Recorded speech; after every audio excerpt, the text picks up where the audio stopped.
Want to make a podcast? Spotify's got a platform that lets you make one super easily, then distribute it everywhere and even earn money, all in one place for free. It's called Spotify for Podcasters, and here's how it works.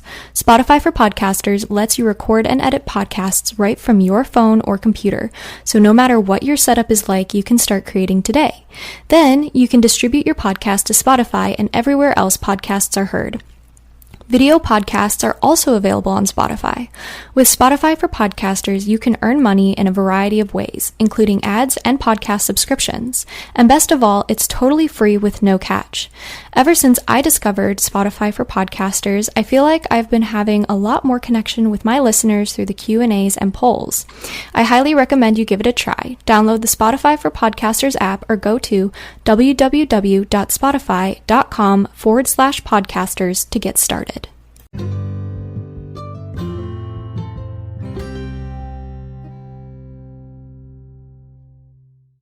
Hi everyone, I'm Amber Rose, the religious hippie, and welcome to A Catholic's Perspective.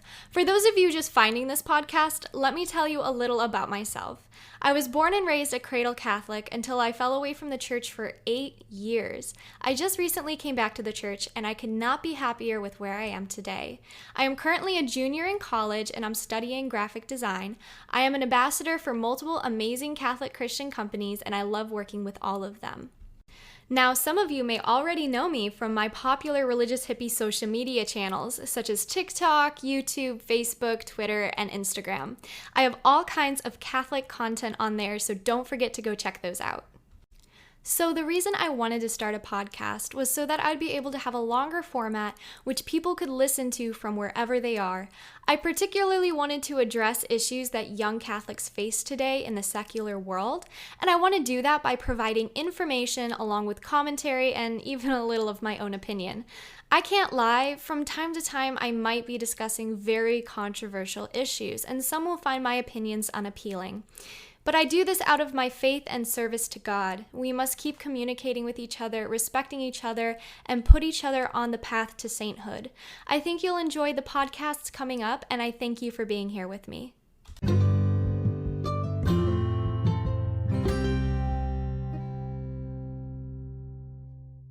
Hey everybody, and welcome back to my podcast. Today we have a familiar voice with us. Welcome back, Father Dan. Always great to be back.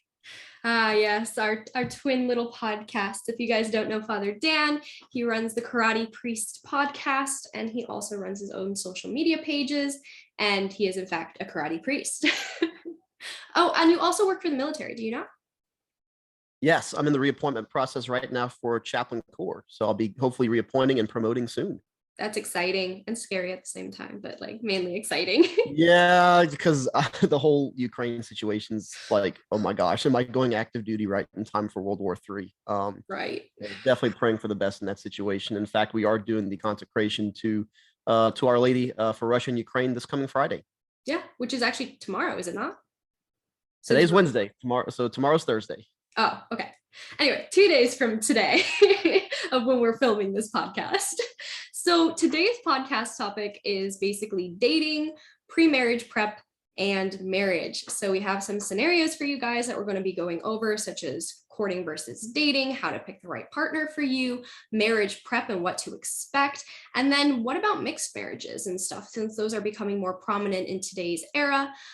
Just going to talk about a whole bunch of things. So I guess we're just going to jump in really fast. I'm just going to explain the difference between courting versus dating really fast, because I get a lot of questions about this on my Instagram and some DMs that people send me.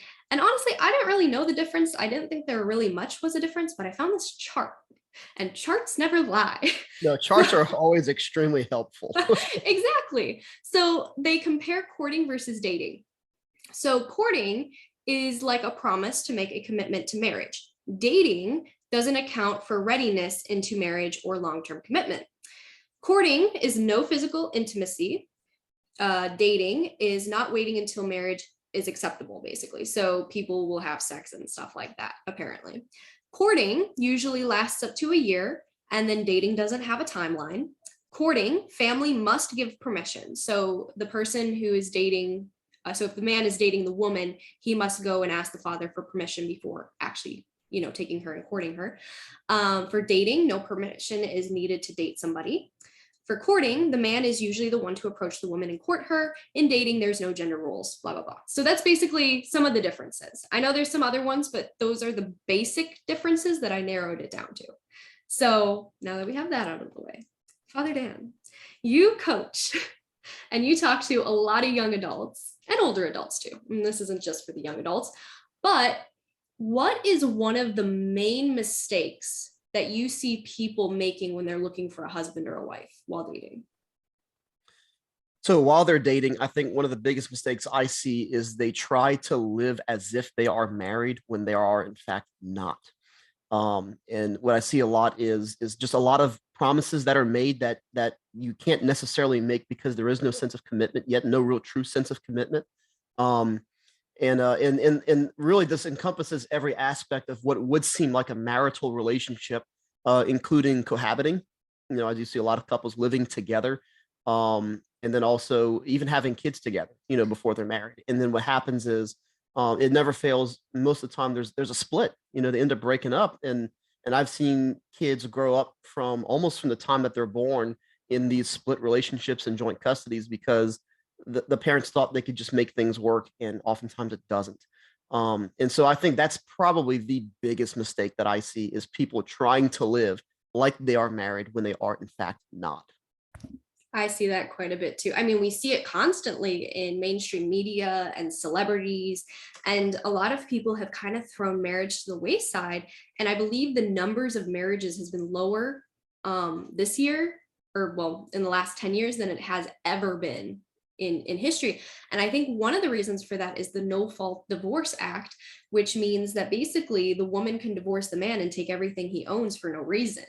She can just be like, oh, he pulled my hair or something, divorce, and the man has no say about it. Like, that's just it. And so what can we do to overcome that fear of my partner's going to leave me now that we have this, like, as Catholics, obviously divorce is not in our vocabulary. We have no annulments. But I think there's that fear of my spouse is going to leave me and take me for everything I own. And part of me is like, well, then why would you marry somebody like that? Right. But I guess the real question is our society has really destroyed what marriage looks like. And so how can we rebuild what marriage looks like? Oh boy, where to start on that one? I think for me, when I think of like how do we address this problem, I think at least for the church's end is when we're actually doing marriage prep of doing that well, and that seems like a no-brainer. But seriously, like part of the marriage prep process, I know we're going to get to a lot of this later, when we specifically target marriage prep, but really just making sure the couples know what they're getting themselves into. I think that's the biggest thing because when you look at you just mentioned annulments. Why do couples end up going through with annulments? Is because many of the times they were lacking either some kind of maturity or just kind of lacking an understanding of what was expected. And that lack of understanding often has to do with the maturity at the time.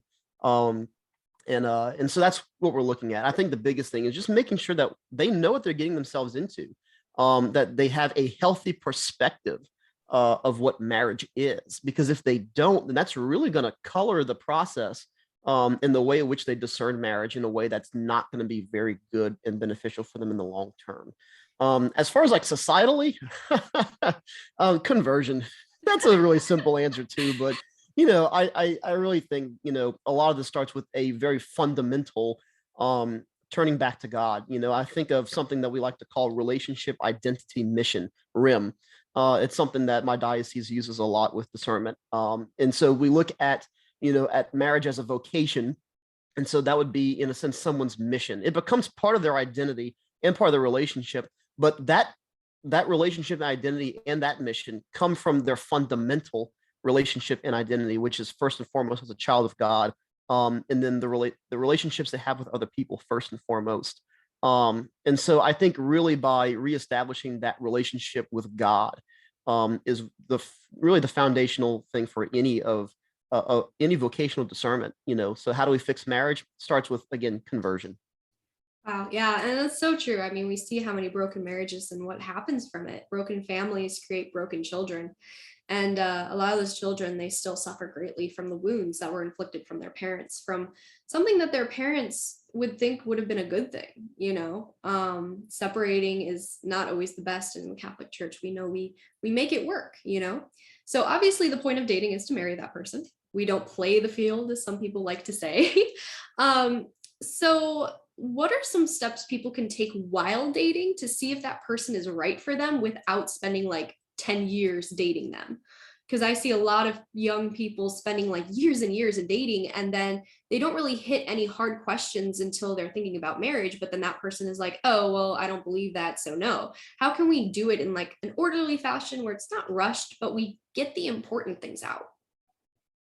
I think this question goes along the lines of a very similar phenomenon in discerning the priesthood, because what happens is there's some cases where we hear of people who say, "Yeah, I've been thinking about the priesthood," and like, "Oh yeah, for how long?" "I've been discerning for about 20 years." Like, 20 years, and you haven't made any kind of concrete decision? Like, what are you waiting for? I'm waiting for God to tell me it's the right time. Well, if you've been thinking about it for 20 years, you have to have some kind of concrete step, and actually make a step in that direction until the Lord closes the door. Right. So same thing with marriage.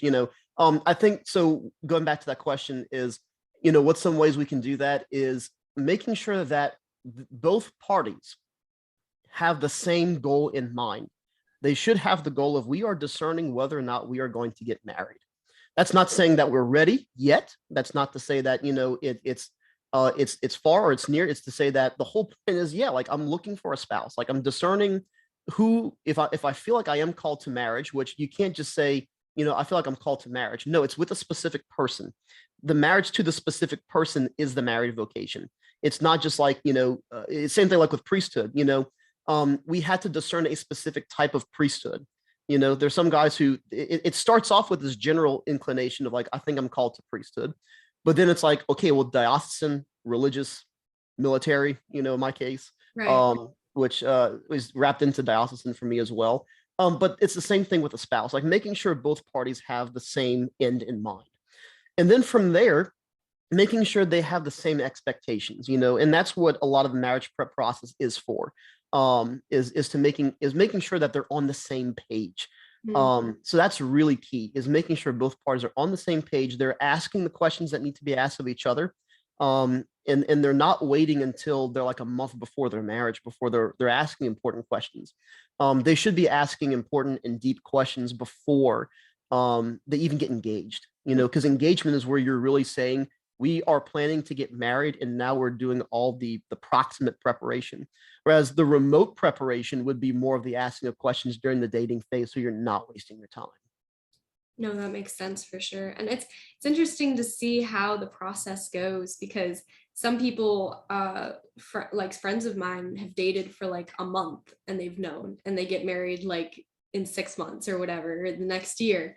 Other people, they take years to figure it out. And I always wondered what that was. Was it a fear of like figuring out whether they were on the same page, or was it just out of complacency? So it is very important to be on the same page and make sure that, especially as Catholics, our faith is being nurtured by our significant other. And so let's say that the person, boy or girl, found the right person to marry, and now they have to go through all the pre-wedding planning, or also known pre-cana. Do you guys call it pre-cana? Kind of, more or less. Well, marriage prep is a term that we use a lot, but I do hear pre-Cana used a lot as well. Okay. In my diocese, we use pre-cana quite a bit. But as a small girl, I would always plan out my weddings, as every little small girl does. And I'm gonna be honest, not much of my tastes have changed. I still really like pastel yellow and like all the, fruity kind of colors. But a lot goes into marriage prep, besides picking your favorite wedding aesthetic. And I have two friends actually getting married soon, and they tell me about all the marriage prep they're going through, and it blows my mind. I'm like, how do you handle all of this plus a full-time job for both of them, and they're running all these events and things like that? So I guess to make it like less overwhelming, what can some people expect in the steps of doing marriage prep? Like, what are the steps, and then what do they entail? Yeah. What's ironic is that right after we finish recording this, I have a marriage prep meeting with a couple tonight. So No. yeah. So Look at this is really that. cool, and it's our first meeting together. And so tonight I'm actually explaining this very thing of Divine what is this providence. process. Yeah, what is this process going to entail for them for the next several months? Oh, I love this. So the first thing is I want to distinguish between marriage prep and wedding planning, because I think that they go kind of hand in hand, but at the same time, they are very distinct things. So like the simpler thing would probably actually be the wedding planning, right?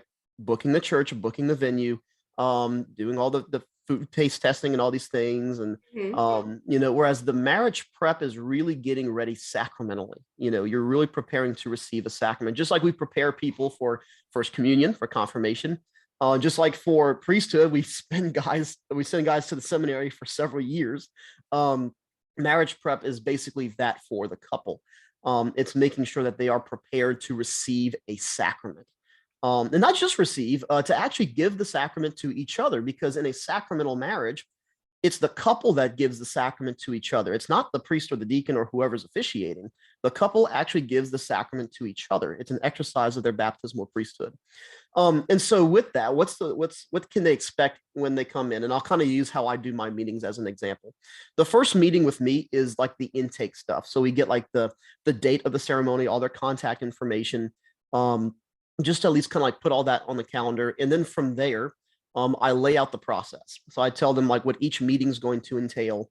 And then usually in the first meeting, we'll do what we call the prenuptial inquiry, which is something that we have to do with every single couple. And it's called prenuptial. It's actually called a canonical inquiry as well. It's called canonical because by canon law, we have to ask certain questions of the couple. It's to make sure they're actually free to marry. And so we're asking for like their background, like, their like their parents' religion. How are they raised? What's their level of catechesis? Like, did they receive the sacrament of confirmation? When did they last receive instructions in the Catholic faith? Whether it be like in, like a parish CCD program, or through Catholic school, or maybe in the cases of seminarians who discern out, oh, they went to seminary, so they probably have a pretty good level of Catholic education, so we get that kind of information. But then there's certain questions that we have to ask them individually, and so we separate them, and we get to ask them, things like, and this is actually a rather ironic question in Louisiana, but and it's funny because I preface it with the couples by saying this is going to sound like a strange question, but you'll understand why in South Louisiana I have to ask. The first question on the inquiry is, are you related to your intended spouse in any way? Now, the reason that's interesting is because in Louisiana, Cajun families have intermarried so many times that you're more than likely somehow related very far down the road. And in the Catholic Church, you can marry, I think, your third cousin and beyond. So it's kind of, so it's a kind of off the wall question, but making sure they're not related. We have to ask them things like, do your parents agree with your decision to marry, and do your fiance's parents agree with their decision to marry you? We have to ask them about impediments. So were you previously like ordained and like not received a dispensation from orders, or was the bride previously a nun who doesn't have a dispensation from perpetual vows? Did they murder each other's previous spouse? Things like there's several questions we have to ask them, because I guarantee in the 2,000-year history of the Catholic Church, these situations have come up. There is a reason that they have to ask these questions. It's exactly. not just like somebody sat down and was like, "Oh, did you murder your spouse?" All of this is to first and foremost vet their ability to actually contract a valid marriage. So for the sake of validity, right? So, and then from there, that's usually like the big thing for the first meeting is the intake, and then doing that inquiry. Because if a red flag comes up there, now there are things we can get dispensations for. There are some things, and depending on the diocese, a priest may have faculties in his diocese to dispense with some dispensations himself. But there are some that are reserved to the diocesan bishop. And so we have to figure out what dispensations are needed. Does one need an annulment? And so before we proceed, we have to figure out exactly what work has to be done if any of those situations arise. So that's the first meeting for me, at least. Again, a lot of this is just how I do marriage prep. It could be different from priest to priest. The next thing they're going to do is kind of starts like a homework phase for them. So I tell them your first homework assignment that you need to turn in is I need your baptismal certificates. And so if it's now that's if presuming they're baptized, so if let's say if they're two Catholics, then we tell them, you're going to get your baptismal certificate from the church you were baptized at. Your sacramental records will all be there. So have them send us a copy of that, usually a notarized copy. Let's say for for a mixed marriage, which I've done a few already as well. So a Catholic and a Christian who's just not Catholic. Mhm. They baptized at least somewhat, baptized Christian but not Catholic. They should also have some kind of sacramental record as well. And usually for most Protestant churches, they do keep sacramental records. And so I've never had an issue where we couldn't track down a Protestant baptismal record. And that's just to show they are validly baptized, to where they are giving a sacrament to each other at the altar. So that's their first kind of homework assignment for me. From there, in my diocese, we use something called Focus, which stands for something like facilitating open couple communication and unity skills, something like that. In Focus, we don't call it a test or an exam. We call it an instrument, and it's several. I think it's about almost 200 questions that the couple has to answer, and it's usually agree, disagree, or undecided. And the whole point of Focus is to see what things are they on the same page with. This is what really gives me a snapshot of where they are right now in the relationship. And so it asks questions like, have we talked about where we're going to live once we're married? Are we going to stay in one of our local towns? Or are we going to completely uproot and move somewhere else for the sake of both of us starting over anew? How do we plan to raise our children? Have we discussed what roles we're going to have in the household? Things like that. So asking all these really important questions of the couple, and to see where do they need to maybe have further discussion. It's not a pass or fail thing. And so it just gives us a snapshot of what things are they doing really well, what things can they improve on, what conversations still need to be had before the wedding day. And so the way that I do Focus, and that's the thing too, is I'm a facilitator. You can also have lay facilitators. What's really cool is that my mom and dad are actually a facilitator couple as well. So when I was a deacon, before I was a priest, and before I was a facilitator myself, there's a few couples that I did their weddings as a deacon. And since I wasn't a facilitator, I had my mom and dad do their Focus. So it was really cool. So I actually had, I had like my couples, like my mom and dad were involved in my ministry, which I thought was really, really cool. They were helping me to vet my couples. And so that was a really cool part of the process. But Focus is really, really cool. It's a very fun conversation when we go over the results.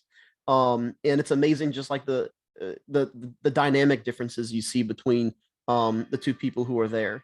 I apologize if you hear my bells ringing in the background. It's 6 o'clock over here, so it's the Angelus time. It's Anywho, okay. I know that the bells also are supposed to cleanse demons from the air or something. There's like a whole thing. something like that. Yeah. So anyway, I'm gonna try to talk through the bells. So Focus is always a really good like conversation starter, and we really get into like some deep stuff there, just with expectations and just their understanding of different topics. So on top of that, they're also going to do some kind of, now this is what we would call the pre-Cana. We call it, like, at least in my diocese, we refer to like the retreat phase as the pre-Cana itself. And so there's several different ways you can do that. In most dioceses offer a couple of different routes. There's different programs as well. So in my diocese, what we do is we have a program called Engaged. And because of COVID, it's pretty much all virtual. So it's like a 1-day retreat, or they can actually, the couple can kind of work at it themselves at their own pace. And what they do is once they finish like the virtual portion, they actually do like a Zoom meeting with a mentor couple and kind of go over things. So I've used that program before. That's the usual route that I'll use. In the past, we did have in-person retreats for like a day or like a weekend, but with COVID, we haven't really reestablished those yet. But most dioceses traditionally would offer like an in-person retreat. Some dioceses have a program called Engaged Encounter, which is or Days for the Engaged is a similar program as well, where they actually do a weekend retreat, and there's different activities they'll do there. And so, but the important part is they're actually getting to pray together, and actually go through kind of a more targeted sacramental prep for marriage. There's also programs that involve mentor couples where the engaged couple will actually go visit a married mentor couple, and they're going to have a program talking about the expectations of marriage, everything that it entails. It's a great point for them to get to ask questions of the mentor couple as well. And so that's a great process. And then there's also one that I've used as well, because the online one that my diocese does used to actually be like a live virtual retreat, and they had it like once every other month. So if you couldn't make it, then it was kind of hard to schedule around it. So there's a program that I'll use sometimes called Catholic Marriage Prep Online. And the couple is plugged in with a mentor couple on the other end, and they have several homework assignments they do. And then the mentor couple will then send me this kind of results page, or just a kind of like an overview of how the couple did. So I get an understanding of what topics were covered, how they respond, any recommendations from the mentor couple, things like that. So there's plenty of ways that you can do like your pre-Cana portion of it all. And so then from there, once we do all of that, we actually sit down and plan the wedding itself. So we sit down, we talk about the liturgy, and I call it the little yellow book. There's a little book called Together for Life that we use in my diocese, and you can buy it at we have like 2 Catholic stores in our diocese, one in Homa and one in Thibodeau, so the 2 seats of the diocese. And I tell them, if you go to the little store, ask them for the little yellow marriage book. They'll know exactly what I'm talking about. So it's like a little $5 book. And what it does is it has all the reading options in there with like a little summary and synopsis of the reading. So it helps the couple with picking the readings. And then also with planning the liturgy itself, because there's a little tear out thing at the end that when they fill out all their options, they tear it out, hand it to me, and that tells me where to set all my ribbons and tabs in my book. So it's a really helpful way for me to set everything for the wedding. So that's usually our last meeting, is to actually plan the liturgy itself, talking about like music, decorations, any special options that they want to go through, things of that nature. And then finally, we get to the wedding rehearsal and the wedding itself. And so at the rehearsal, we'll actually kind of run through things, make sure that they know what to expect, make sure that there's kind of get the nerves out beforehand as much as possible.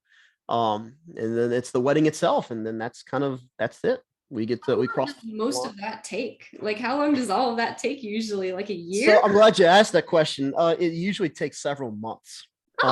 And so we tell people that you should contact the church at least 6 months prior to the wedding date.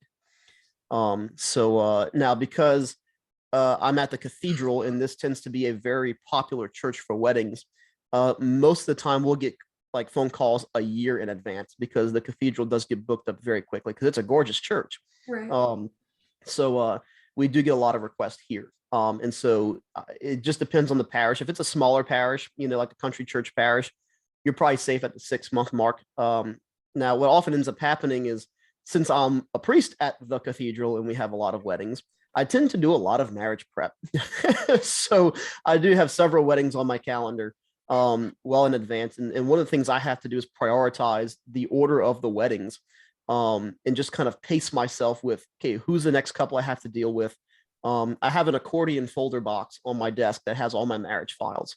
And that's kind of what keeps me on pace with who do I need to talk to next, just being aware of the dates. I remember I had one couple that she booked her wedding a year and a half in advance. Wow. And I remember when she called me, I said, so here's the good thing is I have nothing on my calendar a year and a half out. So I'm an open book. So it's an absolute yes, I can do your wedding.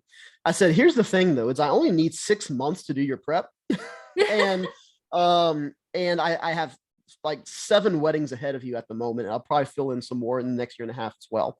I said, so what I'm going to do is I'm going to contact you 6 months from now on the kind of the year out point from the wedding, just to tell you I haven't forgotten about you. And then I'm going to contact you in another 6 months to actually start your prep.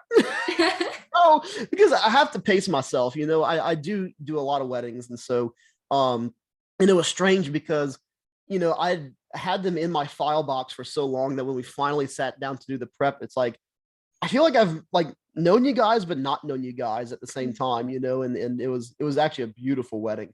And so it's amazing. Like when you sit down, you actually get the first request from the couple to do their wedding, and the time it takes sometimes.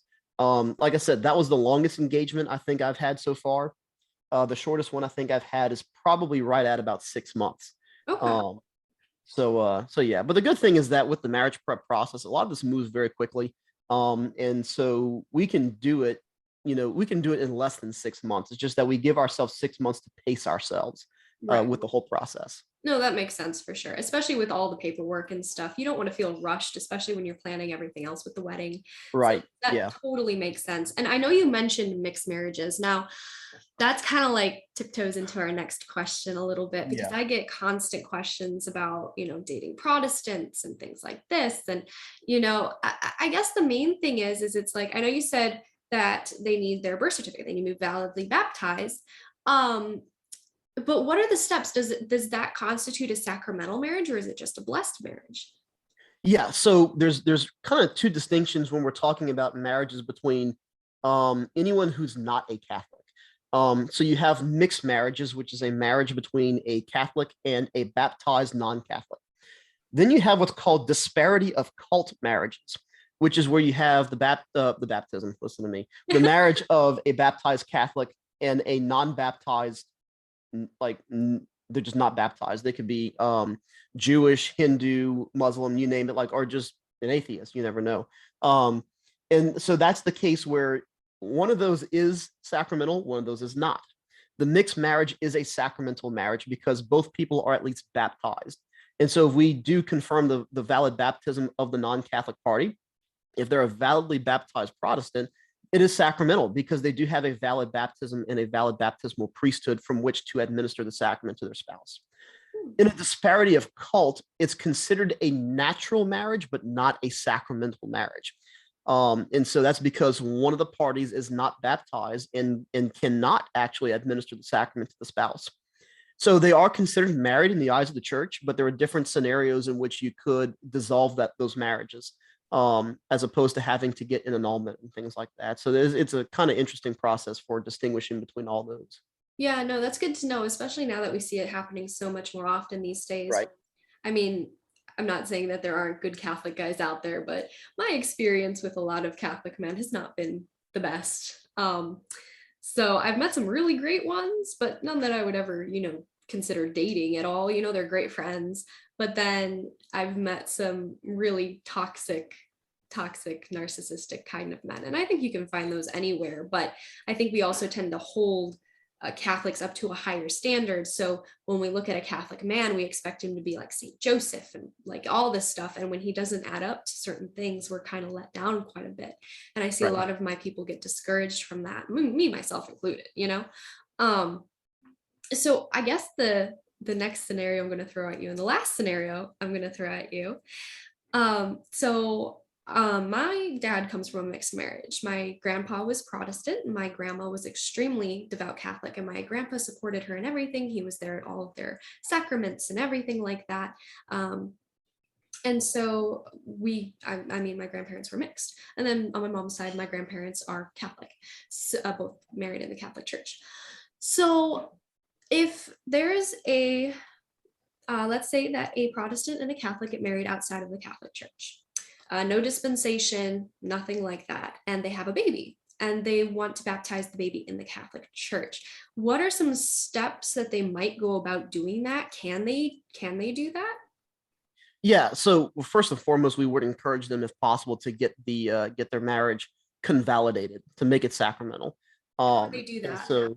so they would basically go through a very similar process of marriage prep, because you're still having to do sacramental prep. But at the same time, like, they could still have their child baptized, because I've done several baptisms where neither of the parents were married. They had a child and they weren't married yet. And so that's possible. It's usually where you get into the stipulation for marriage and baptism is a sponsor or a godparent does have to be, if they are married in any way, it does have to be in the church. We don't place that onus on the parents because sometimes it's irregular situations and the parents should have their child baptized. So we don't hold that against the child or the parents. But when you're talking about somebody that you actually get to choose as the model of the faith for your child, that's where the church says they do actually have to be living in communion with the church. And so if they are married, it does have to be sacramental for the baptismal godparent or for a confirmation sponsor. But the parents can have their child baptized in that situation. Okay. And that, it makes a lot of sense, because what if they have a baby, you know, out of wedlock or something, and, you know, the baby needs to be baptized. It's not the baby's fault, you know, or Exactly. Right. And that's what the church says as well. okay, so that totally makes sense. And I know though, like, do the parents need to be a part of a certain parish in order to do this? What happens if a priest denies them the baptism of their child because they're not in the church? I mean, I've never heard of that situation happening, at least near me. So I really can't give an answer to that. I mean, as far as I know, I've never run into issues where, you know, people were denied the baptism of their child for that situation, you know. Interesting. So I mean, because that's like I good said, to know. I've done baptisms before where the parents were not married, you know. So again, like, you know, that's something that you know, again, they want to baptize their child, you know, and that's the important thing. No, for sure. And I guess that kind of concludes our talk on marriage and dating and all that fun stuff. So thank you so much, Father Dan, for doing this with me. It's been a pleasure, and this is definitely a topic that, you know, people pick my brain all the time, and you know, it's funny that, just to tell our listeners, in the seminary we have a whole semester class on canon law of matrimony. We take 2 canon law classes at the seminary that I went to. One is generic canon law, the other one is just canon law of matrimony, because Wow. there's so much of canon law that goes into it that we take a whole semester just on law of matrimony. So there's your little tidbit of information for this episode. That's awesome. I love that. Well, thank you so much. And again, my followers, you guys can find Father Dan, the Karate Priest, on Instagram, and also your own podcast, the Karate Priest Podcast, also produced by my producer and now his producer, Todd Fisher. So yeah, is there any last words you want to say to my followers before we head out? No, it's great being here, and once again, thank you for the opportunity. Of course. And with all that being said, I hope this answered some of your guys' questions. I feel like we could totally do a part 2 on this at some point. Oh, absolutely. Yeah. Yeah. So if you guys do have any questions on this, feel free to shoot me an email, and maybe Father Dan and I will hop back on and do a Q&A for marriage prep. And with all that being said, I hope you guys enjoyed this podcast, and I will talk to you guys in the next one. Bye.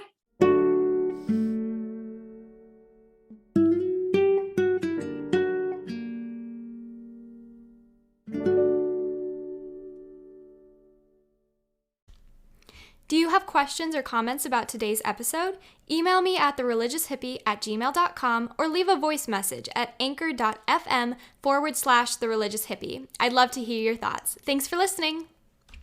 'Tis the season to shine with H&M. Discover the holiday collection and find fashionable pieces for your wardrobe or for under the tree.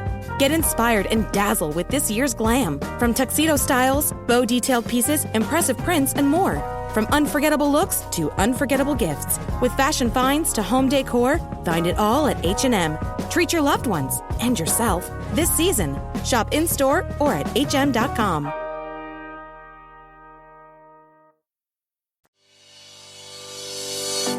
Thank you for listening to this podcast. Please be sure to rate and review this episode. This podcast is produced by Todd Fisher and distributed by Metacortex Publishing. This podcast is copyright. Any previously trademarked or copyright content is used by permission. Information and opinions stated in this podcast should not be construed as medical advice. Please be sure to visit the official website for the International Association of Metatomics at metatomics.org, or find us on social media for other unique content.